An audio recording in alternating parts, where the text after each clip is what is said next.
I want to talk about the Yeah. demands because I think people have waited like an hour and 7 minutes, so I might as well just I get know them on. it's one. I thought we were going to start with that. Yeah, I mean, you have to. Ultimately, I wanted to give some, some background and stuff. Like someone said, "Oh, I hope he brings up the demands." I was like, "Well, I'm not just going to pull up the screenshot on the first 30 seconds and kick Anyways, off." see you later. So, just for anyone that's listening and not watching, so the PFAA represents the interests of the athletes competing in the CrossFit Games. This sport is built on the principle the athletes do not know all of the details of the events they participate in, but we always assumed if something went wrong, they could save us, or they would save us. We were wrong. So that's kind of what you alluded to earlier on, Brent, the kind of assumption of the safety net, I guess. So then there's 3 demands. Demand number 1, I guess we'll go through them one by one. So demand number 1, we demand an appropriate level of transparency between CrossFit and the PFA regarding the third-party investigation as to the death of Lazar Jukic and subsequent changes made to protect all athletes going forward. So in layman's terms, Brent, like, what are you asking for there? Explain it to someone of my intelligence what you're asking for there. Right. So there's a third-party investigation. So CrossFit's hired an individual whose job is to report to them without bias what happened with the death of Lazar and report it to CrossFit. And CrossFit's paying for that investigation. And so we feel it's necessary that the results of that investigation are public, right? It's CrossFit's decision to do with that as they please, right? And so it's part of the reason that these demands were made early is in an investigation like that at the corporate level, the transparency it's up to the discretion of CrossFit as to how transparent those things are publicly. And so, that level of transparency could be potentially very underwhelming.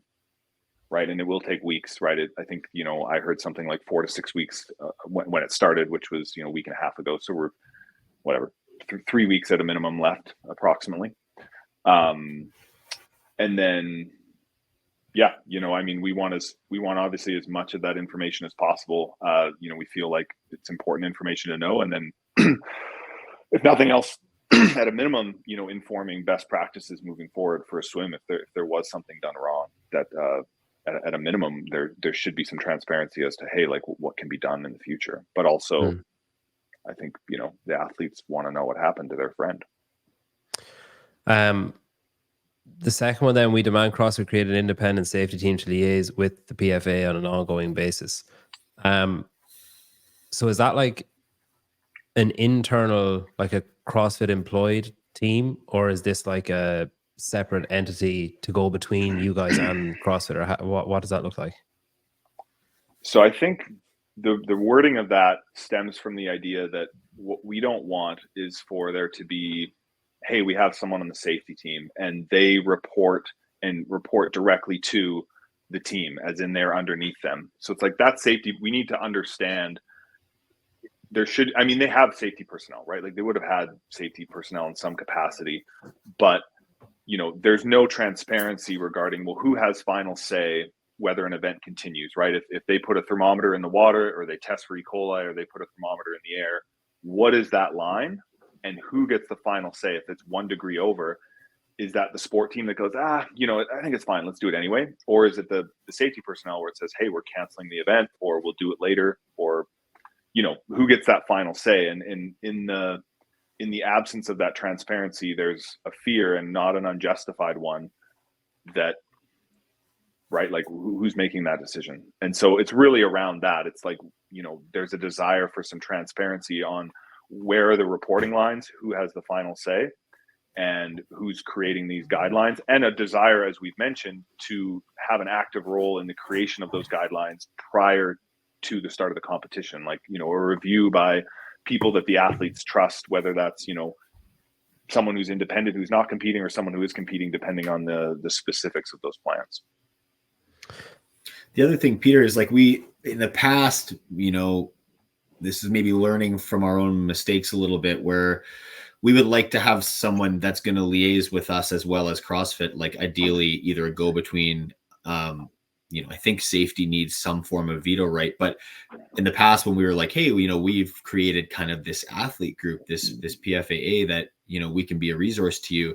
And then CrossFit just created an internal version.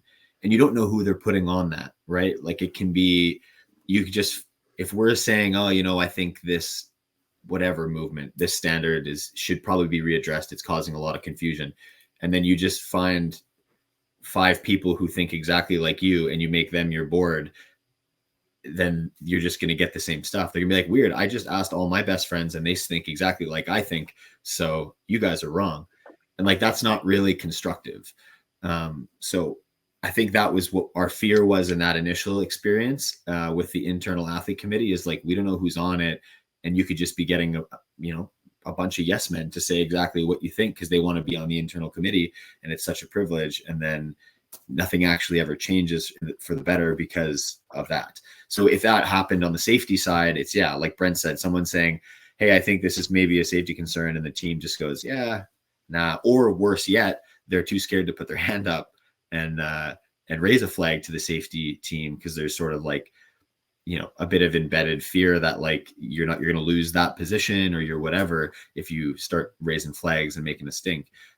So we just need to know that it's something that exists outside of that team that has some level of control over that team. Yeah, so I think that kind of answers this. They use liaise because they don't want the responsibility and accountability. So it's more so, from what you're saying, it's more so that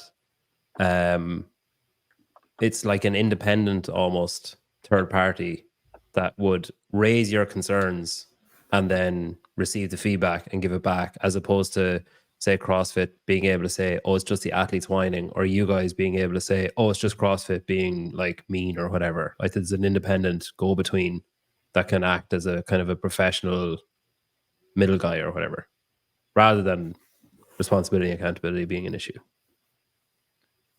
Yeah. And I think, I'm not sure if that comment was meant to like poke at us saying, oh, you're not willing to take liability. I mean, I'm not sure what that comment was. I'm not a health and safety expert, right? I'm not claiming to I haven't gone to school for that, right? And I can't think of a sport where an athlete is responsible for creating the safety protocols of the sport they compete in. I don't know, but we're looking to like be engaged in that process. Like I said, in other sports, like, in other sports, there's like, hey, maybe we should start wearing helmets, right? Or not in our sport, unless we're on bikes, but in hockey or something, it's like, those concerns are brought up, and then there's decisions made and rules put in place to protect the athletes. And so we want to have a say in those things. I don't think it's reasonable to make us then, liable for any, if we're not pulling things out of thin air saying, oh yeah, I think for an outdoor event, I don't know, 45 degrees Celsius seems fine. It's like, no, there's experts on that can tell, but I think it'd be valuable for us to say, hey, sometimes it gets really hot and we're doing these workouts outdoors in the heat and people are coming from cooler climates. Like, what is the heat plan? Like, what does that plan look like? And having a discussion on that. So, we can better understand that and feel like our needs are being looked after, because, I mean, in a perfect world, we wouldn't have to be part of that. Like, that's not what I want to do. But at this point, it seems pretty necessary, right? Yeah, well, that's it. No, I'm joking. Demand number 3. So the third demand then is we demand that Dave Castro be removed from his position in the sport team. So why why was this? I think so. From where I'm sitting, honestly, up until about 4 or 5 days ago, I think I was talking to, like, Jake Douglas was on the debate show, and he kind of put it to me a different way than I had been thinking about it, and I was like, all right, okay, yeah. I have been thinking that was and I think a lot of people are thinking that's Dave being blamed for Lazar's death, and that it's a knee-jerk reaction to, like, Lazar died, someone's at fault, Dave's at fault, Dave needs to go. And Jake explained it to me as it's more of a straw that breaks the camel's back scenario. Like, could one of you maybe expand on that? Like, why was that demand put in? And because I guess it's a risk. I mean, the other two are maybe somewhat of a gimme, whereas the third one, like, it's a quite large demand to make. It will piss a lot of people off. It will make other people happy, I'm sure, but it'll piss a lot of people off. It's going to cause divisiveness or a split or arguments. I think maybe some people will see it with the timing and everything. Some people will see it the way that I maybe initially saw it, of, oh, he's being blamed, and then that will get people's back up as well. Like, why that demand, and why then, I guess? I can start on it. We don't feel like Dave Castro and later in the document we say these are not the only changes, right? But we don't feel that Dave Castro and the rest of the sport team have taken concerns seriously from athletes for years, engaged in a meaningful way, whether that's safety or otherwise, right?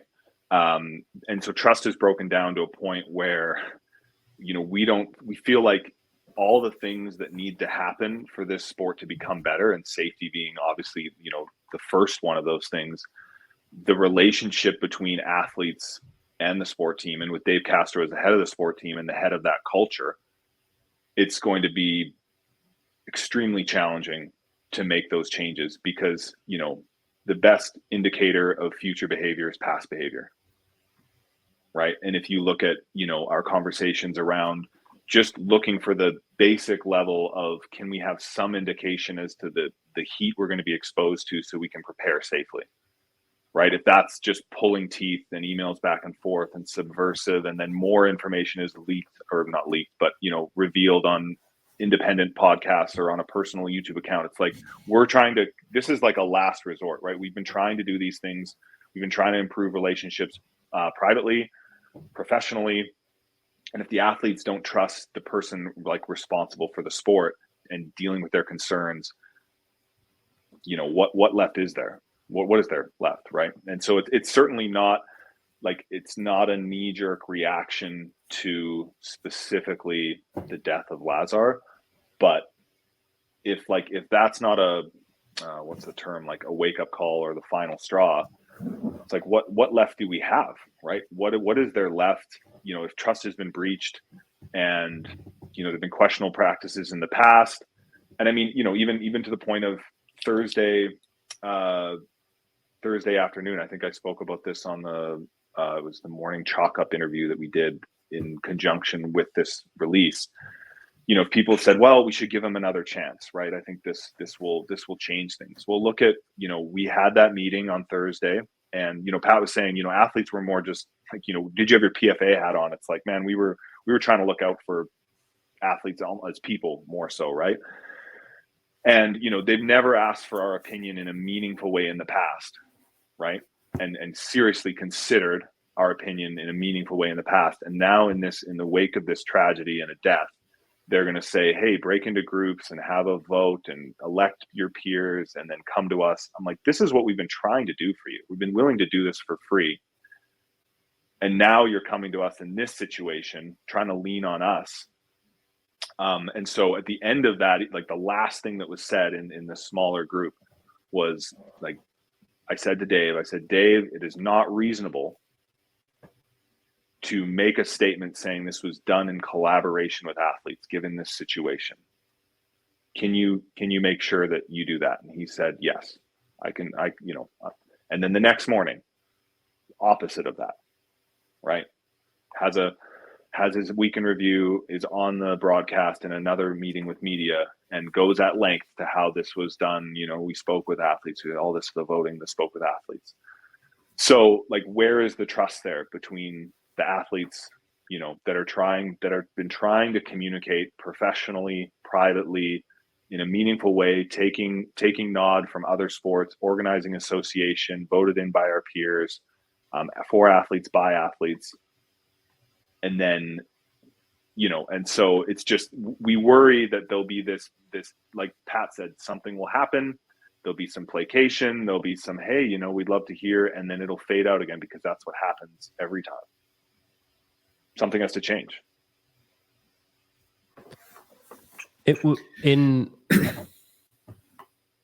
Do you, and I'm not implying that you should, but do you regret the timing of it? Like, would you, in hindsight, have asked for the first two and then waited and then asked for number three at a later stage, or do you think, like, are you happy with the timing? Are you happy with the wording of the demands? Are you happy with the timing of the demands overall? Pat, you can speak to that. Yeah, I think so. I think it's the circumstances surrounding it are tragic. And there's no doubt about that. Would I rather still have my friend? Yes. I think that there's the problem that we always have is everybody. I mean, if you had been standing in the back at the games, you'd know this, but everybody is fired up and distraught, and everybody is in action mode. But then everybody goes home and they get back to their lives and they spend some time with family and they go on a holiday and regroup, and it's much harder to organize people after that. So what we felt we needed was to take an aggressive stance finally after 4 years of trying to massage the issue. It was just a time to be like, hey, and also then acted as a firm reminder to the athletes that, like, we got on calls with 90 athletes to be like, hey, we've been drafting this statement and here's what it says. What do you think? And I think there was a lot of general shock was it initially. Yeah, was it just like an intake of breath where people just like, oh shit, when they saw number 3? Like, what was the general kind of consensus with that? It's hard. I think there's a little bit of that. Like, it's a little bit of like the air leaves the room and then people have a second to digest it, and we talked about it. And yeah, I mean, it's a way to keep people beating the drum for sure. And I think it's just, again, like you said, even with your conversation with Jake, like, when we talk to people about it and they can zoom out a little bit, it makes sense to everyone that we've spoken to. I understand that we, are speaking to a specific demographic, but that's the job of the PFAA. It's funny because Brent actually proved the difficulty of a group call while explaining the difficulty of a group call where 3 people spoke at once there. But like, in that scenario, so you guys, that's like Annie, Brent, Dina, Fee, Laverne, Patrick, Royce, and Victoria all signed that, and I'm assuming the advisory board or whoever were involved in the drafting of it, and the non-sport PFA members as well. When you bring that to the group, is there a line, like, so when you say number 3 and you call it out on the calls, I think you had a couple of calls, if you had received like pushback of like, oh, hang on a minute, like, would you have responded? Or is it like, because that board was voted in, that's the decision that's made? And then that, like, was it a presentation or was it a collaboration, those meetings? So we expressed to them that this would be a statement that the board would take on, right? And so there's a real fear that exists, not unfounded, amongst athletes to stick their neck out for public scrutiny. And, in the past, it's even, to speak out against CrossFit in a public manner, for fear of maybe jeopardizing your career in some way, whether that's, I want to be in an open announcement or something to that effect, or, I want to be on a Road to the Games episode, or I want to be, viewed favorably in media generally, in the CrossFit scene. And so, the board of directors that have been voted in, they were all unanimous. Like, we worked on this and then we, presented it to them, and, they were all unanimous in the feeling that, like, I'm willing to do this, feeling like it's the right decision for the broader group of athletes. Part of it too is like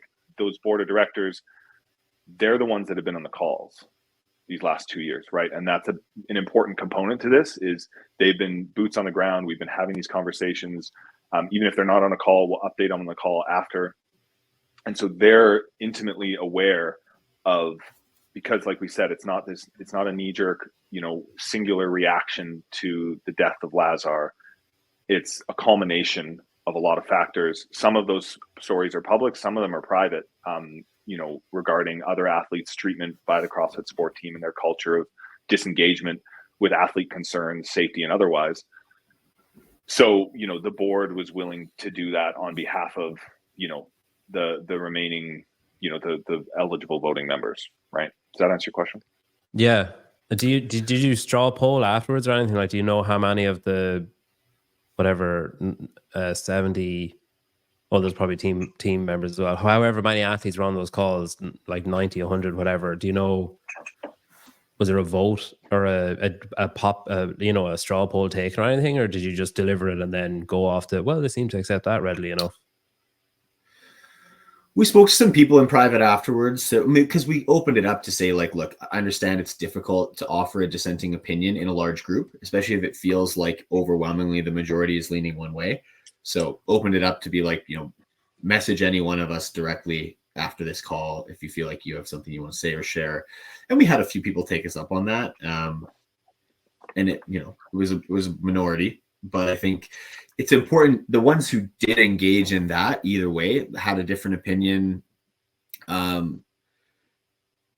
They still support the PFAA and they are willing to talk about it and share that opinion. And it's not even just on a larger scale, like in the future, if we can keep athletes, working together like this, like your opinion is not always going to be the prevailing opinion, but the hope is that with enough people coming together and sharing their opinions, we're going to be able to, move the sport or move different things towards a better direction for athletes overall. Right.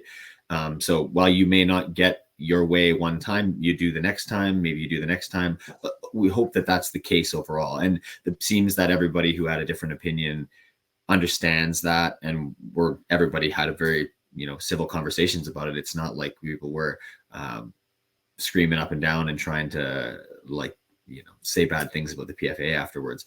Mm-hmm. So that's very reassuring. Like the athletes still are cooperating and collaborating really well. Everybody gets it. And I think that that's a huge step and an important piece of it.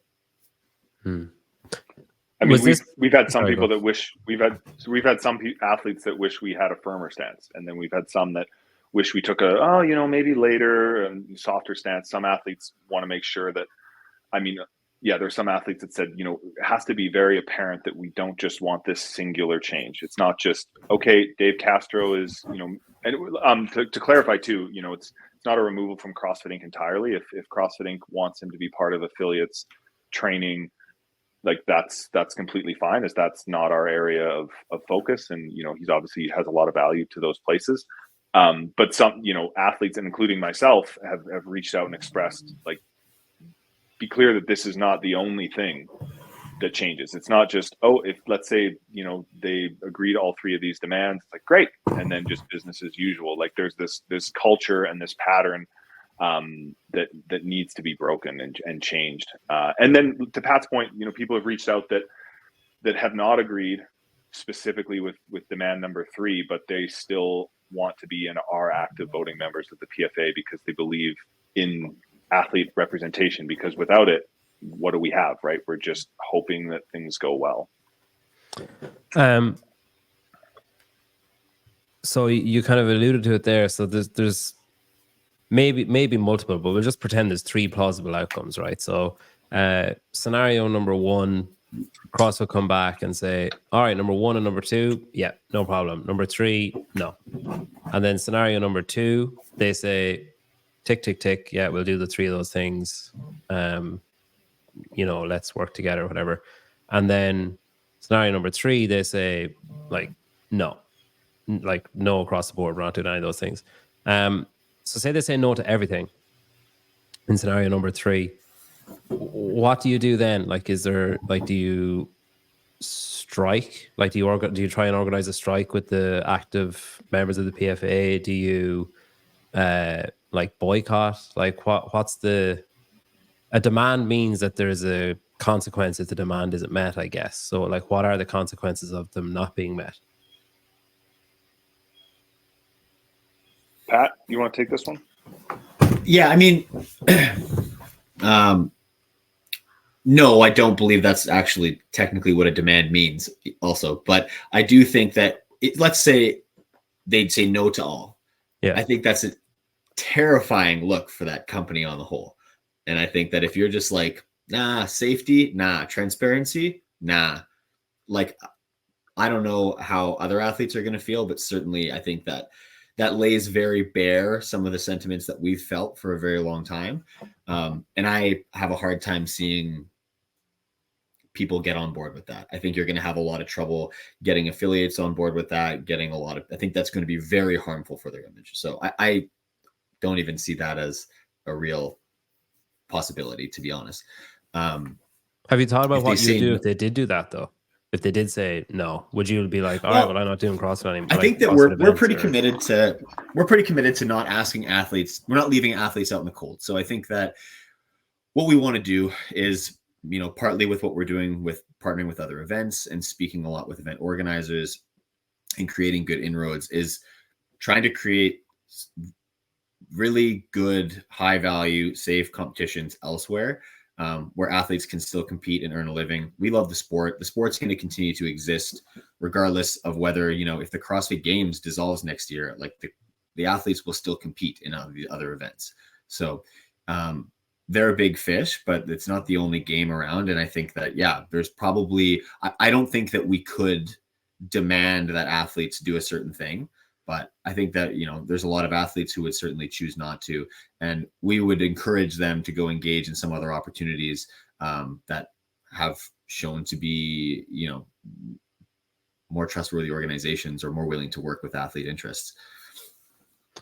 And I think like the wording of that was meant to be firm, in that we've done the soft approach, right? We've done it privately. We've done it as professionally as possible. We've sent like written recommendations to them asking for, specific things, and continually that hasn't worked. So we're working on this firm approach, and we're continuing to, spend a lot of time speaking with athletes, understanding their concerns, and like the ball's in their court. It's very much, all right, like this is where we're at, right? And this is an opportunity for them to signal to us as a group of athletes, like, okay, are you listening? Like, are you willing to consider athlete safety and understand that there's this pattern of behavior, that there's this consistent, like, you're just not wanting to listen at all regarding anything. And this is sort of this final straw. Like, all right, like if this isn't enough to at least like, really reconsider and understand, like the athletes are, one of the key, if not the key elements to this sport. And we're looking to represent them independently by the athletes for the athletes. And if their response is like, no, I think we got this, we just need a few more boats in the water next time. Yeah. So it's in their court. And, it's not like we have some like extreme firm built ultimatum, because, that statement was obviously made 8 days or whatever after the CrossFit Games. But, we'll continue to work to make sure that athletes have what they need. Is there a time? It's evident with how many deadline people on it or a time on it? Sorry, I'll talk to you. Let's all start over. What I didn't hear either of you. What did you guys say? Yeah, Pat, you were saying it's evident by how many people pulled out. Is it that? Well, how many people pulled out of the games? That like the idea of boycott or things like that. There are people who are definitely not going to compete if there's not clear changes in behavior and stuff like that, right? So, the other reality of it is, like Brent said, if their solution is just like, as trivial as like, we'll give the paddleboarders a life ring, it sends a pretty clear message. And that team hasn't changed in the last 10 years. And I think that like if they don't make some change now, what could they do that would require change? Is there a deadline on this? Like that we want this done by X or no? Not a specific hard deadline. I think the reality of, where they're at as a corporation is it will likely any official statements, it's going to wait until the end of the investigation, right? So obviously the first one is directly tied to the investigation. Mm-hmm. The second one, not as much, but certainly the third one will be tied to the investigation as well. So we're waiting to see that, and the ball's in their court. So we're not, if they're, let's say 2 months from now, obviously it would be 3 months from now, it'd be too long, but we'll wait for the investigation.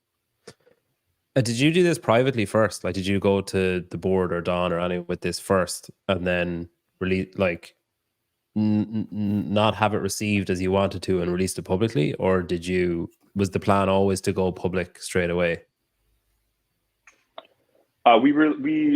We communicated it to Don just before it was released, a little over, I think, an hour before it was released.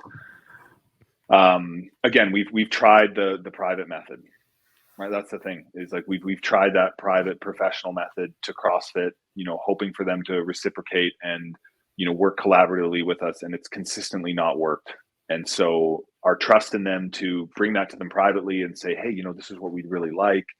And then they go, oh yeah, let us work on that. And like Pat said, when we spoke about something earlier on the call now, where it's like, how many times has that happened? Yeah, we'll take that into consideration. And then it fizzles out. I mean, last year, right before and right after the CrossFit Games 2023, we were told specifically, both privately and publicly, from members of the sport team that, we're going to talk proactively with the PFAA and with athletes in, in-person meetings. We're going to have an in-person meeting and talk about the sport and the season structure. And then, oh yeah, no, sorry, people are on vacation. Sorry, we're busy.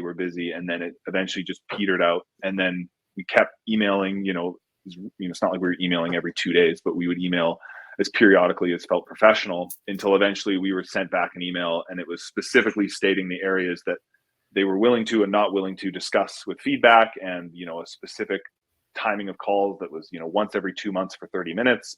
And they would not discuss the rule book, was one of the areas. It's like, well, everything's in the rule book. So it's like, again, we're told specifically, privately and publicly, in person, from people that we're going to have an in-person meeting and talk collaboratively about the season, at the games. And then, that's what it turned into 3 months later. So for us to bring this to them privately or professionally, like, where is our level of trust that is going to turn into that they're going to change their mind? Did you get a response from this? Like, did you get we are emailing to confirm receipt of the demands? Like, did you get any kind of response? Yeah, did you get anything, or has it just been met with, like, I know there's a fucking shit ton of comments and likes and everything on the post and all that kind of stuff. But did you get any actual official response from Don or HQ or anyone? Yeah, I spoke to Don on the phone about it before we released it. So okay. they did. I am confident that they have received it. Okay. Was he like, please don't? Was he just like, yeah, I understand, do whatever? Yes. I mean, I can't remember I don't know if it's appropriate to divulge the specifics, but he received the message, right? Yeah. So